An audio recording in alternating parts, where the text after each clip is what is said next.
আসসালামু আলাইকুম রহমতুল্লাহি ওবরাকাতুহ। আজ আমরা কথা বলবো একটি গুরুত্বপূর্ণ দিন নিয়ে।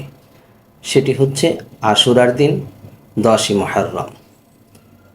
আশুরা ইসলামের ইতিহাসে অত্যন্ত গুরুত্বপূর্ণ একটি দিন। এই দিনে আল্লাহ তাআলা হযরত মূসা আলাইহিসসালামকে ফিরআউনের হাত থেকে রক্ষা করেছিলেন এবং ফিরআউনকে তার বাহিনী সহ পানিতে ডুবিয়ে ধ্বংস করেছিলেন। এ কারণে রাসূলুল্লাহ সাল্লাল্লাহু আলাইহি ওয়াসাল্লাম মদিনায় এসে ইহুদিদেরকে এই দিনে রোজা রাখতে দেখেন। আমরা মূসা আলাইহিসসালামের সঙ্গে তাদের চেয়ে বেশি সম্পর্কযুক্ত, তাই তিনি আশুরার রোজা রাখতে নির্দেশ দেন।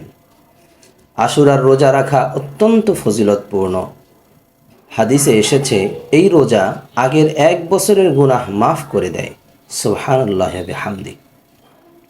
মুসলমানদের উচিত এই দিনে বেশি বেশি ইবাদত করা, রোজা রাখা, দোয়া করা এবং গুনাহ থেকে বিরত থাকা। আশুরার দিনের রোজা 9 তারিখ এবং 10 তারিখ, অর্থাৎ মুহররম মাসের 9 এবং 10। কোনো কারণে কেউ যদি 9 তারিখে রোজা রাখতে না পারে, সে 10 এবং 11 তারিখে রোজা রাখবে। যেহেতু রাসূলুল্লাহ সাল্লাল্লাহু আলাইহি ওয়াসাল্লাম বলেছেন, আমি যদি আগামী বছর জীবিত থাকি তাহলে আমি 2টি রোজা রাখব, অর্থাৎ 9 তারিখেও আমি রোজা রাখব।